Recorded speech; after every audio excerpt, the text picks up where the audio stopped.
बिस्मिल्लाहिर्रहमानिर्रहीम लम्हा bye वहीबा Fatima episode 65। Ehan special रीम के जाने के बाद वो कमरे की हर चीज़ तहस नहस कर चुका था। अंदर इश्ताल था कि ख़त्म ही नहीं हो रहा था।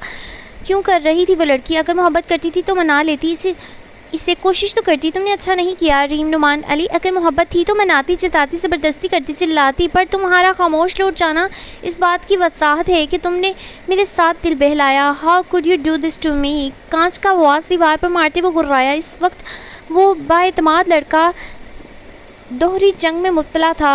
खुद से लड़ना कैसा होता है ये इस वक्त एहान जानता था। नो, तुम मेरे साथ खेल नहीं सकती। तुम सोचती हो मैं तुम्हें छोड़ दूंगा। नो, नेवर, कभी नहीं। वो एक कदम ही आगे बढ़ा था कि अचानक इसके सीने में शदीद दर्द की लहर उठी। वो सीना रब करता ज़मीन पर बैठ गया। गहरी सांस लेते वो बेड की साइड से टेक लगाए छत को घूरता मुसलसल सीने को रब कर रहा था। तभी करीम कमरे में आया और एहान की हालत देखते चीख पड़ा, एहान बाबा। वो एहान के पास बैठा, आंखों में आंसू लिए एहान के चेहरे पर हाथ रखे। एहान के चेहरे पर पसीने के नन्हे कतरे थे। कुछ समझ न आने पर वो कमरे से बाहर ही भागा। फ़ोन निकालकर सबसे पहले बुरहान का नंबर डायल किया और बुरहान को सारी सूरत हाल सुनाकर वापस कमरे में आया तो देखा एहान साइड टेबल के दराज से कुछ दवाई निकाल रहा है। एहान ने वो दुआ मुंह में रख कर पानी पी लिया। कुछ देर गुजरी तो इसका जिस्म नॉर्मल होने लगा। जिस्म नॉर्मल हुआ था पर दिल अब भी वैसे ही बेखुद सा धड़क रहा था। लगता था कि वो बहुत कुछ खो देगा, कुछ बहुत दूर जा रहा है। वो खड़ा हुआ था, सर एक लम्हे को घूमा पर अब एंटी डिप्रेशन का असर शुरू हो चुका था। एहान बाबा प्लीज़ आराम करें, आपकी तबीयत। अभी वो बोल ही रहा था कि जब एहान ने अपनी अंगारा होती आंखों से इसे घूरा। इसने कभी मुलाजमीन से बदतमीज़ी नहीं की थी, लेकिन ये रौब था कि करीम कमरे से बाहर चला गया था। बाहर आते ही इसने एक मरतबा फिर बुरहान को कॉल मिलाई और परेशानी से दोबारा सूरत हाल बताई। न जाने आगे से क्या हुक्म दिया गया था कि वो डरता हुआ गार्ड्स के पास आया। गार्ड्स को बुरहान दिलशेर ने मखसूस हुक्म दिया, जिसके बाद राब्ता मुनक़ता हो गया। बुरहान नुमान अली से मुतल्लिक ज़रूरी काम निपटा कर अभी घर के रास्ते में ही था जब एहान के हायर किए गए अपने ख़ास आदमी की कॉल पर वो बुरी तरह चौंका था। इसके अंदाजे के मुताबिक इस वक्त रीम को एहान के पास होना चाहिए था। इससे लगा था कि ये मुलाकात शायद इसके तमाम के लिए शिकवे दूर करके इन्हें फिर से एक साथ ले आए, मगर ये बुरहान दिलशेर की खाम ख्याली साबित हुई। जब कमाल की फ़ोन रिसीव करने पर इसे एयरपीस से कमाल की घबराई परेशान आवाज़ सुनाई दी। बड़े साहिब, एहान बाबा को कुछ हो रहा है, इनकी तबीयत बहुत ख़राब हो रही है। अल्फाज थे ये छोटे छोटे धमाके जो बुरहान दिलशेर के कानों के आसपास हुए थे। इसको पर्सनल गार्ड के साथ हॉस्पिटल लेकर पहुंचो कमाल, मैं इधर ही आ रहा हूँ। बुरहान की आवाज़ में भला की परेशानी और गुस्सा था। तैश की शिद्दत से बुरहान ने अपना माथा मसला। वो बहुत फास्ट ड्राइव कर रहा था, लेकिन कुछ ही देर में एक मरतबा फिर फ़ोन रिंग हुआ। इस बार फिर कॉल कमाल की ही थी। बुरहान ने घबराते फ़ोन कॉल रिसीव की, लेकिन आगे से सुनी गई बात ने इसका दिमाग घुमा दिया था। गुस्से से जबड़े बेंचे गाड़ी को ब्रेक लगाया और अपना इश्तिआल कम करने के लिए स्टीयरिंग व्हील पर ज़ोर से हाथ मारा। कमाल, गार्ड को फ़ोन दो। वह मुश्किल खुद को नॉर्मल रखते बुरहान ने हुक्म दिया, घर की कोई भी गाड़ी घर में मौजूद नहीं होनी चाहिए, सारी गाड़ियां गायब करो। बुरहान ने हुक्म ज़ादी करते राब्ता मुनक़ता किया और वापस गाड़ी स्टार्ट की। तुम बहुत ज़्यादा ज़िद्दी हो, खुद सर हो आना इधर। ओके, को लिखा हुआ है, खुद सर हो एहान। तुम्हें देखकर एहसास होता है तुम मेरे भी बाप हो। गाड़ी की रफ्तार बढ़ाते वो जलते कुर्ते घर पहुंचा, पर गाड़ी घर से दूर पार्क करते वो मेंशन में दाखिल हो गया। गार्ड से मालूम हुआ एहान अब तक बाहर नहीं आया, इसीलिए लॉन में बैठते कमाल को बुलाया।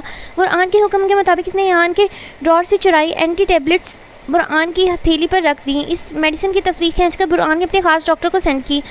कुछ लम्हे बाद आगे से एक तवील मैसेज सेंड किया गया, जिसे पढ़कर बुरहान की पेशानी पर लातादाद बल पड़े। एहान जो टैबलेट्स यूज़ कर रहा था वो एंटी डिप्रेशन थी।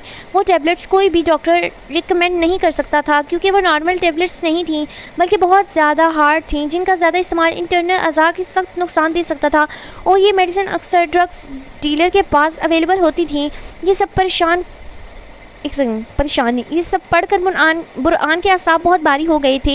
ये चीज़ कैसे इससे पोशीदा रह सकती थी? वो तो एहान की हर चीज़ पर नज़र रखता था, पर इतनी बड़ी बात इसके इल्म से ओझल कैसे रह सकती थी?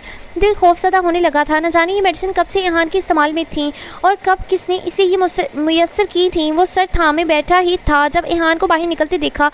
वार्डरोब खोलते एहान अंदर से हुजी निकालता फ्रेश होने गया। कुछ देर बाद बाहर निकलकर गाड़ी की चाबी कार्ड और फ़ोन उठाते वो रूम से बाहर निकला। तेज़ी से सीढ़ियाँ उतरते वो पोर्च में आया तो ये देख झटका लगा कि पोर्च में कोई गाड़ी मौजूद नहीं थी। व्हाट द हेल, मेरी गाड़ी कहाँ है? वो बुरी तरह दहाड़ा तो एक गार्ड डरे हुए आगे आया। सर, सारी गाड़ियाँ सर्विस के लिए गई हैं। गार्ड का कहना था कि एहाद का हाथ, कसम से गला इतना ख़राब है ना कि पढ़ा नहीं जा रहा। एहान का हाथ, कहना एहान, पता नहीं हाथ का एहान पढ़ दिया मैंने। गार्ड का कहना था कि एहान का हाथ घूमता इस गार्ड का गाल लाल कर गया। वो गार्ड हैरत से एहान को देखने लगा। आज पहली बार एहान ने किसी मुलाजिम पर हाथ उठाया था। वहाँ खड़े सारे मुलाजिम डर से चेहरा झुका गए थे, जबकि एहान की आंखें सुर्ख हो रही थीं। किसकी इजाज़त से गई मेरी गाड़ी सर्विस के लिए? तुम्हारी हिम्मत कैसे हुई मेरी इजाज़त के बगैर? अभी एहान का चलाना जारी था जब पीछे से बुरहान दिलशेर की आवाज़ पर वो थम गया। मेरे हुक्म पर गई हैं। मुझे नहीं लगता इन मुलाजमीन के लिए मेरे हुक्म के बाद तुम्हारी इजाज़त ज़रूरी है। ठंडे ठार लहजे में कहता वो एहान के लब भींचने पर मजबूर कर गया। आपने मेरी गाड़ी क्यों सर्विस के लिए भेजी और कैसे भेजी? चाबी तो मेरे पास है। खुद पर जब्त करते वो बुरहान के मुकाबले आकर खड़ा हुआ था। बुरहान ने बगौर इसे देखा। वो कद में इससे ऊंचा था। कल तक इसके सीने पर सर रखकर सोने वाला बच्चा आज इससे ज़्यादा तवाना था। मुझे गाड़ी के अलावा और भी बहुत सारी चीज़ों पर सर्विस की ज़रूरत लग रही है। लहजा तंजिया था। एहान ने कुछ कहने को लब वाह किए, फिर नफ़ी में सर हिलाया। आपसे बहस बेकार है, लेकिन मैं फिर कह रहा हूँ मेरे मामलात से दूर रहें, वरना। वो धमकी देता कदम पीछे ले गया। वरना क्या? बुरहान ने रूबरू सीने पर हाथ बांधे ठंडे ठार लहजे में पूछा। वरना जवान भाई की मुर्दा शक्ल देखना शायद आपसे बर्दाश्त न हो। तौबा, हद है। वो बोल के रुका नहीं था, बल्कि पैदल वहाँ से बाहर निकल गया था। पीछे बुरहान ने सर झटकते गार्ड को इशारा किया तो कुछ देर बाद बाहर एक मर्सिडीज़ खड़ी थी। बुरहान दिलशेर भी वहाँ से जा चुका था। वो एहान के मेंशन से निकलने के बाद वापस इसी रिक्शे में बैठी थी। वो ताबूत में आखिरी कील ठोक आई थी और इस ताबूत में अपनी मोहब्बत को दफना आई थी। घर पहुंचने पर इसने नुमान अली को अपना मुंतज़िर पाया था। वो सामान पैक किए सहन में बैठे थे। चलें बाबा। इसका लहजा किसी भी एहसास से आ रही था। नुमान अली ने जांचती नज़रों से अपनी बेटी को देखा था। वो समझ गए थे वो मुकम्मल हार आई है। ज़िंदगी एक शख्स पर ख़त्म नहीं होती। रीम के मुकाबले आते वो सरसराते लहजे में बोले तो रीम फीका सा हंसी। बहुत कीमती चीज़ मिली है मुझे बाबा। मैं टूटी नहीं हूँ, मजबूत हो गई हूँ। आप मेरी फ़िक्र मत करें। मेरे ख्याल से अब हमें चलना चाहिए। वो चेहरे पर हाथ फेरती अंदर कमरे की तरफ बढ़ गई। नुमान अली संजीदगी से इसे देखता रहा। कुछ लम्हे बाद वो हाथ में एक छोटा सा बैग लिए बाहर निकली। इसका चेहरा धुला हुआ था। चलें। रीम के सवाल पर नुमान अली ने नम दीदा नज़रों से इस घर को देखा, फिर असबात में सर हिलाता सामान उठाकर बाहर निकल गया। बुरहान दिलशेर की हदायत के मुताबिक टैक्सी इनके घर तक नहीं आई थी, ना ही इन्होंने किसी की मदद कबूल की थी, बल्कि हाथों में ज़रूरी सामान का बैग उठाकर नुमान अली चला गया था। 2-3 स्टॉप पैदल चलने के बाद एक कैब बुक की। नुमान अली ने ड्राइवर को रास्ता समझाया और वो दोनों कैब में सवार हो गए। रीम बाहर गुजरते रास्ते को बगौर देख रही थी। हर गुजरता रास्ता नई मंजिल के करीब था। दूसरी जानिब नुमान अली बुरहान दिलशेर का एहसान मंद था। बुरहान दिलशेर ने अपनी बहन नहीं, इधर भाई आना है ठीक है, क्योंकि बहन का तो कोई लिंक ही नहीं है ना नुमान से और ना रीम से, ठीक है। बुरहान दिलशेर ने अपनी भाई की हमायत नहीं की थी, ना ही कोई ज़ोर ज़बरदस्ती या धमकी, बल्कि इसने बुरहान दिलशेर को इस मेंशन के सर्वेंट क्वार्टर में शिफ्ट होने का कहा था। इधर बुरहान दिलशेर नहीं आना, इधर नुमान अली आना था, ठीक है। बल्कि इसने नुमान अली को राइटिंग में मिस्टेक है, मैं पढ़ गलत नहीं रही, बल्कि इसने नुमान अली को इस मेंशन के सर्वेंट क्वार्टर में शिफ्ट होने का कहा था, जो बुरहान दिलशेर का पर्सनल मेंशन था, जो शहर से कदरे दूर था और वहाँ सिर्फ बुरहान दिलशेर का आना जाना था। यहाँ से रीम की हिफाजत की ज़िम्मेदारी बुरहान दिलशेर ने ली थी, साथ रीम की शादी की ज़िम्मेदारी भी, कि जिससे नुमान अली रीम की शादी करना चाहेगा। बुरहान इस लड़के से रीम की शादी करवाएगा या फिर खुद कोई अच्छे से लड़के का रिश्ता तलाश करेगा। कैब ने 2 घंटे की मुसाफत तय की थी। इसके बाद वो लोग शहर की हदूद से बाहर थे। चलो आओ ये लिखा हुआ है, चलो आओ बताएं हाल दिल तुम्हें। अच्छा, ये शेर है, मुझे लगा कोई बात है शायद, तो मैंने कहा ये बड़ा अजीब सी टाइप में लिखी हुई है लाइन। चलो आओ बताएं हाल दिल तुम्हें, गम मुख्तसिर है आड़ इज़्ज़त नफ्स में। वो कैब बुक करता रीम नुमान अली के घर गया था। घर के बाहर कैब रुकते ही गाड़ी से उतरता वो यूं ही घर के दरवाजे पर पहुंचा, दिल धक से रह गया। माथे पर पड़े बल और तने आसाब ढीले पड़ते गए। घर के दरवाजे पर लगा ताला बहुत कुछ बयान कर रहा था। ये लोग कहाँ गए हैं? सामने घर से झांकती औरत से पूछा। दिल में एक उम्मीद थी कि शायद डॉक्टर के पास या किसी और काम से गए हों। घंटा भर पहले ही घर छोड़कर चले गए। इस औरत ने मज़े लेते बताया। इहान की उड़ी रंगत देखकर इसे यही अंदाज़ा हुआ था कि ये जवान लड़का इसका आशिक है। कहाँ गए? सीना एक बार फिर अचानक जलने लगा था। बेख्तियार अपनी सीना रब करते इहान ने दीवार का सहारा लिया था। आज शायद इस दवा ने भी असर नहीं किया था जो वो पिछले 4 दिनों से मुस्तकिल इस्तेमाल कर रहा था। पता नहीं, पर हमेशा के लिए चले गए हैं, वापस नहीं आएंगे। इस औरत ने मज़ीद तफसील बताई तो इहान वहीं दरवाजे के सामने बैठता चला गया। तुम मेरे साथ नहीं खेल सकती रीम नुमान अली, तुम्हारी इतनी जुर्रत नहीं हो सकती कि तुम मेरे साथ इहान दिलशेर के साथ गेम प्लान करो। यानी तुम सब प्लान करके घर आई थी, भागने की पूरी तैयारी थी। मैं जो ही तुम्हारे आगे घुटने टेकता और झुक जाता तुम मुझे गिरा कर भाग जाती। इसी मकसद से आई थी तुम, ताकि मुझे मेरी हैसियत दिखा कर भाग जाओ। अपने दिल के मुकाम को मुट्ठी में दबाते वो तंजिया मुस्कुराया था। तुम्हें ये खेल बहुत महंगा पड़ेगा। आंखों में नमी उतरने लगी थी। वो सख्त नफरत महसूस कर रहा था इस लम्हे अपने वजूद से और इस दिल से जो इतना सब कुछ होने के बावजूद रीम नुमान अली के लिए तड़प रहा था। दिल को निकाल कर बाहर फेंक दे। जेब से फ़ोन निकालते इसने ज़िया का नंबर डायल किया और चेहरा भी लिखा हुआ, माथा भी लिखा हुआ है। चेहरा घुटनों पर टिकाया। चंद बेल के बाद ज़िया ने कॉल रिसीव की। मेरे सीने में जलन हो रही है ज़िया। इहान के लहजे में दर्द महसूस करते ज़िया चौंका था। तुम इस वक्त कहाँ हो इहान? ज़िया ने परेशानी से पूछा। रीम के घर के बाहर। She was planning with me, यही लिखा हुआ है, she was planning with me. Ihaan आगे भी कुछ कह रहा था पर राब्ता मुनक़ता हो चुका था। महरू तुम्हारी परछाई कभी मेरा पीछा नहीं छोड़ेगी। वो खुद अज़ियती से मुस्कुराया, लेकिन फिर सीने में बढ़ती जलन बढ़ती गई और आंखें बंद होने लगीं। वो यूं ही घुटनों पर सर रखे होश खो चुका था। मोहल्ले के लोग जमा होते दूर से इस अमीरज़ादे को देखने लगे थे जिसे रात ही यहाँ देखा था। कुछ देर बाद वहाँ एक गाड़ी रुकी और अंदर से एक और हसीन नौजवान लड़का बाहर निकला। वो ज़िया हैदर था। शिट! इहान के बेहोश वजूद को देखते वहाँ मौजूद आदमियों की मदद से गाड़ी की पिछली सीट पर डालते वो गाड़ी वहाँ से हॉस्पिटल की तरफ ले गया था और रास्ते में परेशानी से बुरहान दिलशेर को कॉल करके मुतला किया। बुरहान जिस वक्त हॉस्पिटल पहुँचा इहान को इमरजेंसी में ले जाया जा चुका था।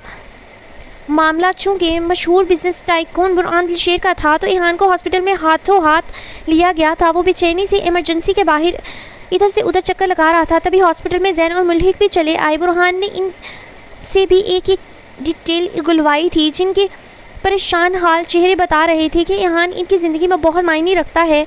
मुझे डिटेल बताओ, क्या हुआ था? कौन सी मेडिसिन इहान इस्तेमाल में इहान के आना इधर, ठीक है, इहान ने लिखा हुआ है, इहान के इस्तेमाल में थी और ये इसे मिली कहाँ से? वो इन तीनों पर बुरी तरह दहाड़ा। पर वो तीनों ही बुत बने खड़े थे कि वो खुद भी हैरान और परेशान थे कि इहान ऐसी कोई मेडिसिन भी इस्तेमाल कर सकता था।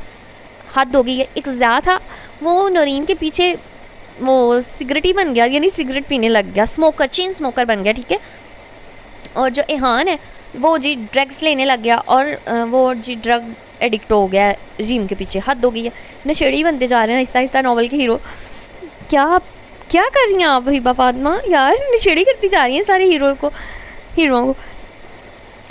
किधर थी मैं? वो इन तीनों पर बुरी तरह दहाड़ा पर वो तीनों। हाँ भाई, हमें इस मुतालिक कुछ भी इल्म नहीं। जैन ने अफसरदा लहजे में कहा। कमाल तुम कुछ बोल लो। अब की बार वो कमाल पर दहाड़ा तो कमाल फ़ौरन सारा वाक़या दोबारा बयान करने लगा। वो सर नुमान अली की आंटी आए। नुमान अली की आंटी कहाँ से आ गई? लड़की तुम पागल हो गई, सैर तुम पागल हो गई हो। अच्छे भले फ़्लो में पढ़ी थी, पता नहीं क्या तुम्हें हो गया। वो सर नुमान अली की बेटी आई थी इहान बाबा के कमरे में, इनसे बात करने गई, मगर फिर कुछ ही देर बाद तकरीबन भागते हुए इनके कमरे से निकली। इहान बाबा इसे आवाज़ें देते रहे मगर वो रुकी नहीं और चली गई। यूँ लगता था इहान बाबा से बहुत बुरी तरह खफा होकर गई थी।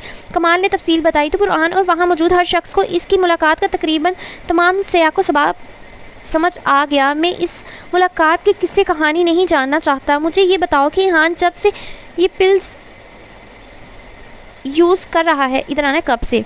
लिखा जब भी है, ठीक है। कब से पिल्स यूज़ कर रहा है? इहान की निगरानी के लिए रखा था ना तुमको? जब एक एक चीज़ की खबर देनी थी तो ये पिल्स की खबर क्यों नहीं दी? अब की बार बुरहान बुरी तरह भड़का। कमाल अपनी नाअहली पर सर झुका गया। बुरहान जानता था इसका भाई ज़िद्दी था, मगर ये अंदाज़ा अब हुआ था कि इस ज़िद के चलते महज अपनी झूठी अन्ना की तस्कीन की खातिर इसके भाई ने एक मासूम बेज़र लड़की के सच्चे और खरे जज्बों को रोन डाला है, और फिर इस लड़की को बर्बाद करने के साथ इसने खुद को भी बखूबी बर्बाद किया था। बुरहान को नुमान अली और इसकी बेटी के मुतालिक अपना किया गया एक एक फैसला दुरुस्त और इंसाफ पर मबनी लगा था। इहान की महरूम और ज़िद और अना की भेंट वो नुमान अली की बेटी को नहीं चढ़ा सकता था। रहा इहान तो अब इसको जो भी मसला दरपेश था वो इसे अपने तरीके से हैंडल करने वाला था। वो इसी सोच में गुम था जब इमरजेंसी का दरवाज़ा खोलकर डॉक्टर बाहर आया। बुरहान दिलशेर को सामने देख वो इसके सामने आया था। डॉक्टर बुरहान दिलशेर ने डॉक्टर को मुखातिब किया, मगर इससे पहले ही डॉक्टर ने इहान के मुतल्लिक तफसील बताने के लिए रूम में बुलाया। बुरहान डॉक्टर के पीछे रूम में गया तो बुरहान के बैठते ही डॉक्टर ने तफसील बताना शुरू की। आपके भाई का बीपी काफ़ी ज़्यादा हाई हुआ था, एंटीबायोटिक आना इधर शायद 60 और ये बहुत ज़्यादा हाई थी। आई डोंट नो ये क्या लिखा हुआ है, इंग्लिश में लिखा है बट पढ़ा नहीं जा रहा और समझ भी नहीं आ रहा। मैं इसको ऐसे ही कर सकती हूँ कि एंटीबायोटिक और ये बहुत ज़्यादा हाई था। मेरा ख़याल है 3-4 दिन से आपके भाई बेतहाशा डिप्रेशन और स्ट्रेस का शिकार थे। इनके असाब को पुरसुकून रखना बेहद ज़रूरी है। आपके लिए बड़ी मुश्किल से बीपी कंट्रोल करके अब सुकून आवर इंजेक्शन दिया है। एक सेकेंड, आपके लिए यही लिखा हुआ है। आराम इनके लिए बेहद ज़रूरी है। तकरीबन 4 से 5 घंटे बाद होश आएगा। लेकिन पर बुरहान बेचैन हुआ था। लेकिन क्या? बुरहान ने परेशानी से पूछा। लेकिन ये कि मुझे लगता है यहाँ कुछ हैवी ड्रग्स, इसकी बॉडी मुझे नॉर्मल नहीं लग रही। बुरहान, मैंने चेकअप के दौरान इसके सीने और बाकी कुछ अज़ा पर सूजन देखी है, कुछ रेड निशान जैसे किसी एलर्जी की हो। मुझे शक है वो डिप्रेशन से बचने के लिए ड्रग्स।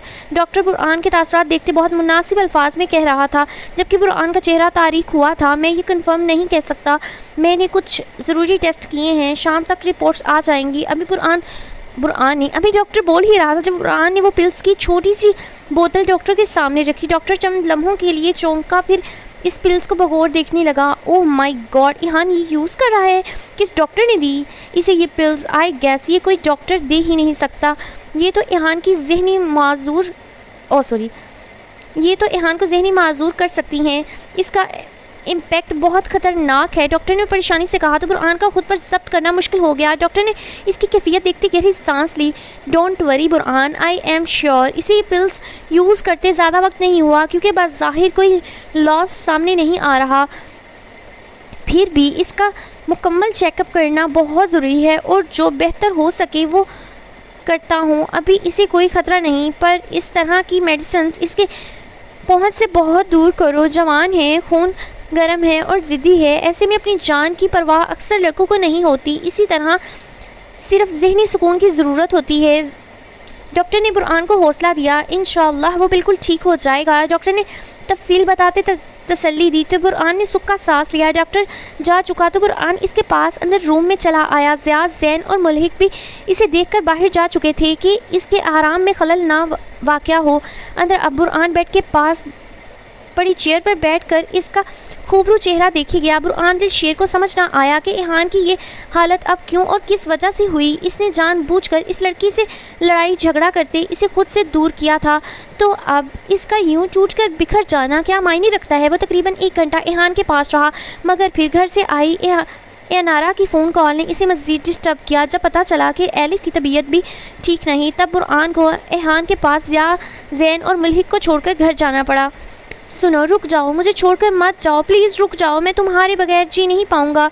मेरी रूह की गहराइयों में उतर गई हो तुम, दिल के नहा खानों में बस गई हो। मत छोड़कर जाओ मुझे। तकरीबन 5 से 6 घंटे के बाद इसने आहिस्तगी से अपनी आंखें खोली थीं।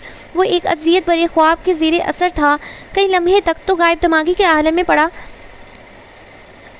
हाफ वाइट सीलिंग लगी छत को सीलन है, मुझे ये लगता है ये सीलिंग लगी।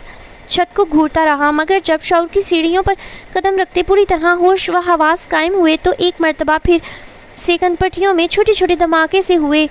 वो एक झटके से बेड पर उठ बैठा। एहान ने देखा इसके एक हाथ में ड्रिप का कैनोला लगा हुआ है और वो इस वक्त हॉस्पिटल के एक प्राइवेट रूम में मौजूद है। इसे कुछ भी नहीं सूझ रहा था। इसके दिल व दिमाग में इस वक्त दूसरा कोई चीज़ नहीं थी। वो सिर्फ और सिर्फ एक वजूद था जो इसकी सोचों का महवर बन चुका था। इसका एहान को इस तरह बगैर कोई सवाल जवाब किए छोड़कर जाना, और अब ये ख्वाब। एहान ने आहिस्तगी से अपने हाथ से कैनोले की नीडल खींची थी। वो बेड से उतरा और अपने शूज़ पहनकर रूम से बाहर निकला था। सामने ही वो जो तीनों बैठे आपस में मसरूफ़ थे, एहान को अपने हाथ पर अंगूठे के दबाव से अपना खून रोकते इत्मीनान से बाहर आते देख अपनी जगह से ठिठक गए थे। अपनी जगह पर ठिठक गए थे। ज़िया, अपनी गाड़ी की चाबी और मोबाइल मुझे दो। एहान ज़िया के रूबरू आया था और सट व सपाट बेतासुर चेहरा लिए इस डिमांड पर ज़िया अपनी झिपड़ी भींच कर रह गया था। जैन और मुल्हिक ने भी अचंभे से इसे देखा था। एहान, तुम्हारी तबीयत ठीक नहीं है, चुपचाप अंदर चलो और जाकर बेड पर लेटो। ज़िया ने इसे झटका था। मैंने कहा, ज़िया अपनी गाड़ी की चाबी और मोबाइल मुझे दो। क्यों, किस लिए? ज़िया ने गुस्से से पूछा। तुम जानते हो क्यों, तो पूछ कर टाइम वेस्ट मत करो ज़िया, एहान ने बेतासुर लहजे में कहा। मैंने कहा था एहान दिलशेर, आग से मत खेलो, जल जाओगे। ज़िया ने अफसोस भरी लहजे में कहा था। अब तो जलकर राख हो चुका हूँ ज़िया, और इस आग की लपेट में आकर अब इसे भी जलाना पड़ेगा। वो जुनून खेजी से बोला था। एहान, ये क्या पागलपन है? ज़िया को वह हकीकत में पागल लगा था। ज़िया, मेरा दम घुट जाएगा यहाँ, मुझे गाड़ी की चाबी दे दो। वो सर्द मोहरी से गुर्राया तो ज़िया को अपनी पॉकेट से फ़ोन और गाड़ी की चाबी निकालकर इसे थमानी पड़ी। मैं साथ चलता हूँ। वो जो बहुत तेज़ी से लंबे लंबे रग पड़ता हॉस्पिटल से बाहर निकला था। ज़िया, इसका हमकदम हुआ। नो, हरगिज़ नहीं, मुझे हर हाल में इसे ढूंढना है ज़िया। वो मुझसे दूर नहीं जा सकती, इसे मेरे पास लौटना पड़ेगा किसी भी हाल में। वो भागकर क्या समझती है कि मुझसे दूर चली जाएगी? तो एहान दिलशेर ऐसा कभी नहीं होने देगा। वो जहाँ कहीं भी होगी मैं इसे ढूंढ निकालूंगा। वो मुश्तिल सा ये अल्फाज अदा करता जन से गाड़ी वहाँ से निकाल ले गया था। ज़िया वहाँ अकेला था। तभी अंदर से जैन और मुल्हिक भी बाहर आ गए, जबकि बुरहान दिलशेर से अपनी शामत आने पर तमाम गार्ड्स भी बौखला गए थे अपनी गाड़ियों में फ़ौरन इसके पीछे ही निकल गए थे। बुरहान घर का परहेज़ी हल्का फुल्का खाना लिए हॉस्पिटल के दूसरे गेट से अंदर आया था। वो वार्ड नंबर 9 के कमरे नंबर 4 में आया तो खाली बेड देखकर भौंच का रह गया। एहान, बुरहान दिलशेर की शेर जैसी दहाड़ पूरे हॉस्पिटल में गूंजी थी। तभी वहाँ ज़िया चला आया, जो बुरहान के इंतज़ार में अभी हॉस्पिटल में ही रुका हुआ था। ज़िया, एहान किधर है? बुरहान दिलशेर गुर्राया था। वो भाई, वो नुमान अली को ढूंढने गया है ज़रा। मैंने तो उसको ज़िया ही कर दिया।